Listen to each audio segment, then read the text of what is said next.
La plus grande tristesse dans la vie de Christine Kelly fut son enfance traumatisante au Lamentin, en Guadeloupe, où elle a subi des violences physiques et émotionnelles de la part de sa mère et l'éloignement de son père alcoolique, laissant des cicatrices psychologiques qu'elle a lutté pour surmonter tout au long de sa vie. Née le 13 juillet 1969 sous le nom de Christine Eugénie Tigifon, elle était la deuxième de 4 enfants, de parents enseignants qui vivaient dans un appartement public de l'école. La vie semblait stable, mais en réalité, c'était une série de jours sombres. Sa mère, une femme stricte, exprimait souvent sa colère sur elle en la battant, parfois simplement à cause d'un plat sale ou d'une note insatisfaisante.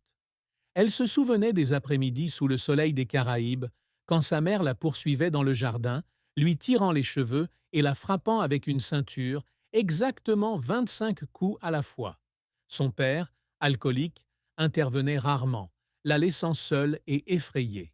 Elle a partagé dans une interview de 2018 qu'elle se cachait souvent dans un coin de la maison, sanglotant, serrant dans ses bras une poupée en lambeaux que sa grand-mère lui avait donnée, priant pour le jour où elle serait aimée. Cette douleur l'a conduite à des tentatives de suicide à l'adolescence, la dernière à 20 ans, lorsqu'elle a avalé un flacon de somnifère et s'est réveillée dans un hôpital de Pointe-à-Pitre, en pleurs, à cause d'un sentiment d'échec. Même si sa mère a ensuite déménagé la famille à Paris et que son père a arrêté de boire, les blessures de son enfance la hantaient toujours. Elle a pleuré en écrivant son autobiographie L'affaire Flactif, avec l'impression de revivre l'époque où elle était battue.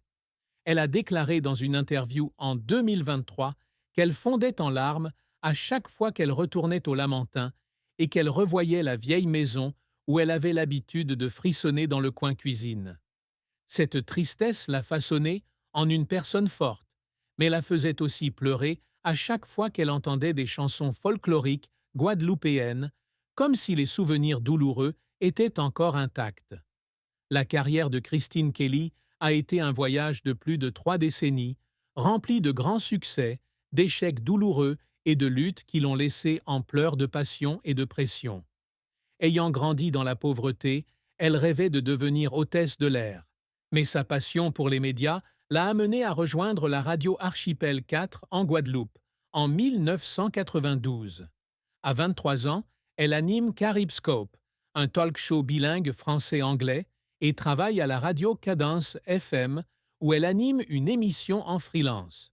En 1994, elle rejoint RFO Guadeloupe, devenant un visage familier du public local. En 1996, elle décide d'abandonner son rôle de présentatrice pour devenir journaliste et étudie à l'Institut national de l'audiovisuel et à l'Institut de journalisme Bordeaux-Aquitaine à l'âge de 27 ans. Elle travaille comme reporter pour France 3 dans de nombreuses régions comme Rouen, Tours et Montpellier, et collabore également avec RFO, Chéri FM et le journal Sud-Ouest. En 1997, elle cofonde Demain.tv, la chaîne professionnelle de Canal+, et travaille en 1999 à la chaîne Météo et Voyage. En 2000, elle rejoint LCI, devenant la première femme noire présentatrice de la télévision nationale française, animant le journal télévisé du matin. De 2005 à 2006, elle est rédactrice en chef et présentatrice du magazine Le Magazine sur Ushuaïa TV, consacré au développement durable. En 2008, elle revient sur LCI en animant le week-end LCI Matin et en co-animant Terre-Mer. La même année, elle reçoit le prix de biographie politique à la Forêt des Livres pour François Fillon, Le secret et l'ambition, après 6 mois d'enquête. En 2009, elle est nommée au Conseil supérieur de l'audiovisuel, CSA, par Gérard Larcher, devenant ainsi son plus jeune membre et le premier issu de la diaspora. À la CSA, elle a fait pression pour que les chaînes de télévision fournissent des sous-titres pour les malentendants, réduisent le volume des publicités et fournissent une couverture de l'actualité en langue des signes, des réalisations révolutionnaires. Après avoir quitté le CSA en 2015, elle a dirigé la fondation Alice Milia, qui promeut le sport féminin en Europe, et a fondé en 2010 la Fondation Cas d'urgence, qui soutient les familles monoparentales démunies. Depuis 2019, elle anime Face à l'info sur CNews, une émission très suivie qui attire chaque semaine des millions de téléspectateurs. Elle a reçu le prix Gotha Noir en 2010 pour avoir promu l'égalité de la communauté noire et de la culture afro-caribéenne. Cependant, sa carrière n'a pas toujours été de tout repos. En 2006, elle est retirée de son poste de présentatrice remplaçante pour le journal télévisé du week-end de TF1, perdant face à Harry Roselmack. Elle pleurait dans son appartement parisien, se sentant sous-estimée en raison couleur de peau et de ses origines. L'album Nostalgie de 2002, un projet musical parallèle, fut un échec commercial, la laissant en pleurs lorsqu'elle lut la critique dans Le Figaro, se demandant si elle n'était pas sur la mauvaise voie. La polémique de 2019, lorsque Face à l'info a été accusé d'avoir donné la parole à Éric Zemmour, lui a valu une série de menaces et une enquête pour incitation à la haine. Elle a pleuré en lisant des commentaires malveillants sur les réseaux sociaux, se sentant blessée d'avoir été incomprise. En 2022, un homme a été reconnu coupable d'avoir menacé de la décapiter, la laissant en larmes alors qu'elle vivait sous protection policière. Sa santé s'est détériorée après un évanouissement sur le tournage de LCI en 2005, l'obligeant à prendre 3 semaines de congé. Elle pleurait dans un hôpital à Paris, craignant que sa carrière soit terminée. La pression de son emploi du temps chargé, avec 12 à 14 heures de travail par jour au LCI de 2000 à 2008, l'a laissé pleurer d'épuisement dans le studio, avec l'impression de se perdre. En 2023, le projet médiatique Factuel, qu'elle a cofondé, est critiqué par Libération comme étant d'extrême droite, ce qui l'a fait pleurer à la lecture de l'article, craignant une atteinte à sa réputation. Les efforts de carrière de Christine Kelly témoignent de sa persévérance et de sa passion. Pour écrire François Fillon, Le secret et l'ambition, elle a travaillé toute la nuit, interviewé plus de 50 hommes politiques et pleuré en recevant le prix, sentant que ses efforts avaient été récompensés. En 2011, lorsque la CSA a adopté une réglementation sur le sous-titrage pour les malentendants, elle a pleuré dans son bureau en pensant aux personnes handicapées qui en bénéficieraient. En 2019, alors que Face à l'info atteint les 5% d'audience, elle pleure dans les coulisses de CNews, se sentant reconnue par le public.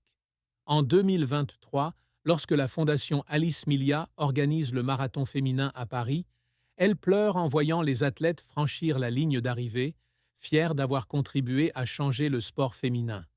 Elle a partagé dans une interview en 2023 qu'elle travaille pour inspirer. Et chaque fois qu'elle pleure, c'est à ce moment-là qu'elle ressent son impact. Elle a pleuré en lisant les lettres d'une mère célibataire de Guadeloupe, remerciant la Fondation Cas d'urgence, et d'une étudiante en journalisme qui disait être un modèle à Bordeaux.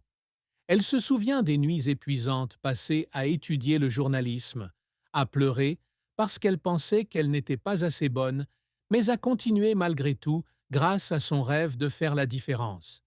La fin triste de la vie de Christine Kelly fut la mort de sa grand-mère en 2019, la femme qui lui avait donné un amour inconditionnel pendant ses années d'enfance traumatisantes, la laissant avec le regret de ne pas pouvoir dire merci.